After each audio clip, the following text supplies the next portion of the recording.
Baik, sebelumnya terima kasih atas waktu yang telah diberikan. Perkenalkan, saya Niwayan Siska Purnamadewi dari Universitas Udayana.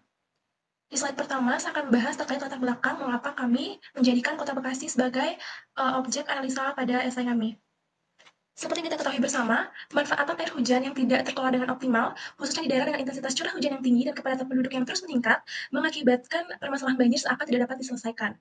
Nah, Kota Bekasi sendiri itu merupakan salah satu kota dengan penduduk terpadat kedua setelah Kota Bandung di Provinsi Jawa Barat dengan jumlah penduduk Kota Bekasi mencapai 2.513.669 jiwa. Berdasarkan data yang dicatat oleh Kemendagri tahun 2023. Nah, selain itu, Kota Bekasi sendiri itu merupakan kota dengan pertemuan dua sungai besar, yaitu Sungai Cilengsi dan juga Sungai Cikeas. Nah, sebagai kota dengan curah hujan yang tinggi dan adanya pertemuan dua sungai besar, maka Bekasi ini tidak terlepas dari ancaman banjir yang dapat menyerang kapan saja. Berdasarkan data yang dicatat oleh Badan Nasional Penanggulangan Bencana tahun 2023, tepatnya pada bulan Januari tahun 2020 terjadi banjir besar yang terjadi di Kota Bekasi, di mana menimbulkan beberapa dampak, diantaranya 80% kecamatan di Kota Bekasi itu terendam banjir dan lebih dari 100 titik banjir terdeteksi di seluruh kota. Selain itu, banjir dengan ketinggian air hingga 2,5 meter ini menyebabkan sebanyak 366.274 warga Bekasi harus mengungsi dengan kerugian mencapai 500 miliar rupiah untuk biaya bantuan dan juga pemulihan.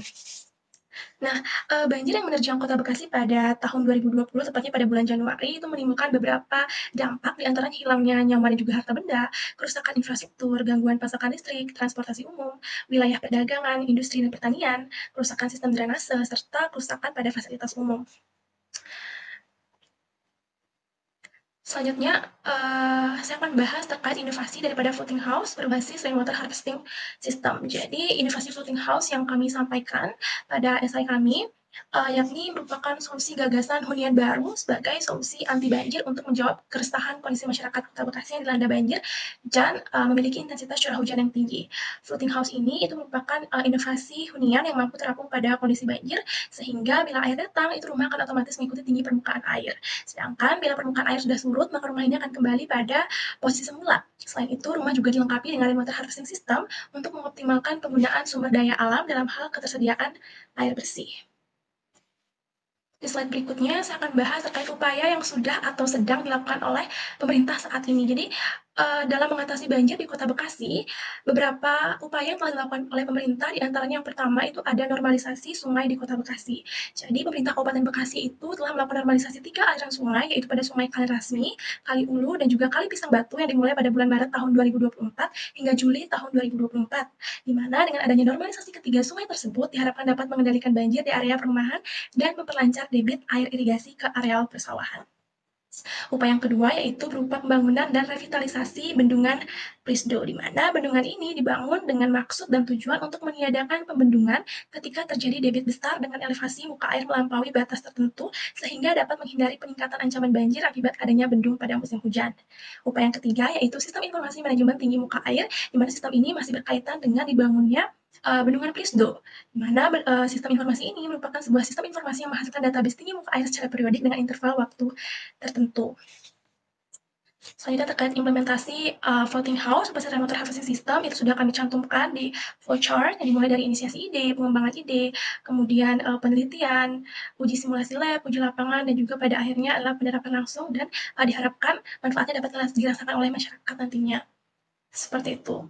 Kemudian selanjutnya kita akan membahas terkait struktur dan juga sistem bangunan floating house berbasis rainwater harvesting system. Jadi bangunan ini nantinya akan diletakkan di atas kolom dengan keadaan terapung. Konstruksi bangunan harus mempertimbangkan jumlah susunan ponton dan juga beban di atasnya untuk mengetahui bagian dari bangunan yang akan tenggelam dan berapa kedalaman kolom air yang akan digunakan sebagai tempat pengampungan sistem bangunan ini. Adapun struktur dari bangunan floating house ini sendiri itu terdiri dari pondasi ponton, tiang penyangga dan sistem roda, kolam air, dan juga bangunan utama. Nah, untuk identifikasi lebih detailnya lagi, untuk pondasi ponton sendiri itu berfungsi untuk memberikan gaya apung pada bangunan saat terjadi luapan air, di mana material yang dipilih haruslah tahan lama serta berstruktur kuat.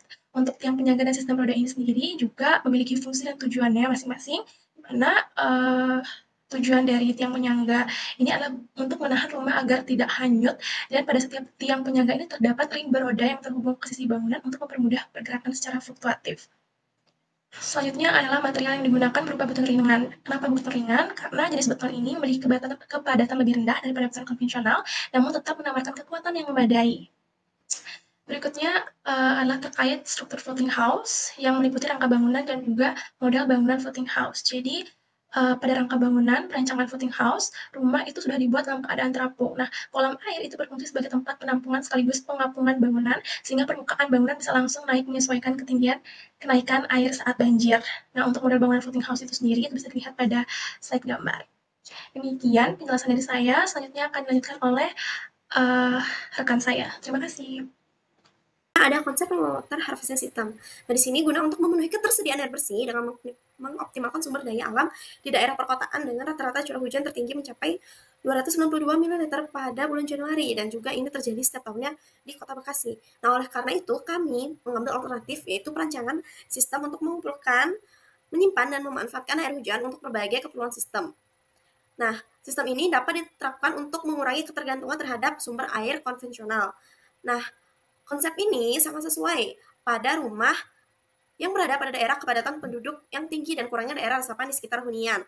Nah, ada pun beberapa keuntungannya, yaitu optimasi dalam hal akses air bersih, pengelolaan volume air hujan untuk mengurangi risiko banjir, serta berkontribusi dalam mengurangi dampak perubahan iklim dan pemanasan global. Selanjutnya, ada gaya tekan. Kami di sini juga memperhitungkan gaya tekan berdasarkan hukum Archimedes yang berbunyi benda akan terapung jika gaya ke atas air lebih besar daripada gaya berbenda. Nah, di sini kami sudah membuat perhitungannya. Selain itu juga kami memperhitungkan rasio komposisi beton yang akan digunakan dalam floating house, yaitu ada 3 PC berbanding 1,8 air berbanding 3,96 kerikil berbanding 2,64 pumis dengan penambahan 47 ml water reducer per kg pumisnya. Nah, pada pondasi beton ini kami juga merencanakan kuat tekan beton yang sebesar 23 MPa sehingga pondasi dapat menahan tekanan dari air sebelum dan sesudah banjir. Selanjutnya kami juga menghitung analisa ekonominya. Nah, di sini floating house yang kami rencanakan itu 2 lantai dengan luas bangunan 126 meter persegi. Nah, di sini kalau membuat floating house itu akan menghabiskan biaya sebesar 838 juta 315 dan 253 rupiah. Sedangkan biaya untuk membeli rumah dengan tipe yang sama di Kota Bekasi itu mencapai 1 miliar 100 juta. Nah, maka dari itu biaya untuk membuat floating house ini jauh lebih murah dibanding membeli rumah dengan tipe yang sama. Nah, perhitungan biaya ini kami gunakan berdasarkan harga bangunan dan material pada tahun 2024 di Kota Bekasi. Adapun uraian biaya yang kami buat itu ada mulai dari pekerjaan tanah, pekerjaan galian tanah, pekerjaan ponton dan beton, pekerjaan tiang penyangga dan pondasi flat, pekerjaan structure, pekerjaan dinding, pekerjaan plafon, pekerjaan atap dan instalasi rainwater harvesting systemnya, pekerjaan pintu dan jendela, pekerjaan keramik dan panel lantai, pekerjaan pagar, pekerjaan sanitasi, dan pekerjaan instalasi listrik. Selanjutnya ada pekerjaan pembangkit listrik tenaga suryanya. Di sini kami juga menggunakan tersebut itu, kami akan bangun PLTS ini di lahan sebesar 2.000 meter persegi, dan kami juga sudah menghitung jumlah panelnya, yaitu menggunakan 2.520 panel. Nah, keuntungannya itu ada panel surya ini memiliki efisiensi 12,6%. Nah, sehingga berdasarkan perhitungannya itu akan memiliki daya PLTS sebesar 252 kilo WP-nya. Dan arus yang keluar itu mencapai 5,84 ampere. Nah, selain itu kami di sini menggunakan sistem on-grid, yaitu ada kelebihannya, yaitu menekan biaya listrik dari PLN, tidak memerlukan baterai untuk menampung kelebihan energi listrik, serta penerapan konsep penghijauan sebagai area perumahan yang ramah lingkungan. Nah, selanjutnya kami juga ada menggunakan biogas sebagai sumber bahan bakarnya.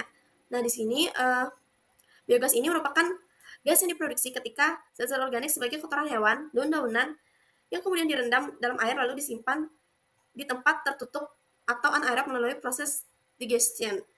Nah, instalasi ini juga nantinya akan digunakan untuk sebagai pengganti bahan bakar gas LPG untuk keperluan menyalakan kompor, memasak, dan lain-lain. Nah, di sini sudah ada gambarnya untuk biogas ini. Nah, dari beberapa kajian di atas, hadirnya hunian floating house ini kami harap memberikan solusi terhadap banjir yang dialami oleh warga Kota Bekasi, khususnya saat musim hujan. Nah, floating house ini berbasis rainwater harvesting system dapat dijadikan solusi untuk hunian modern anti banjir serta meningkatkan kualitas bangunan dalam hal optimasi sumber daya alam. Dan penerapan ini bisa menjadi sebuah ikon hunian baru modern, bebas banjir, berkualitas, namun tetap juga memperhitungkan harga yang ekonomis sehingga dapat mewujudkan kota dan permukiman yang berkelanjutan. Sekian, terima kasih.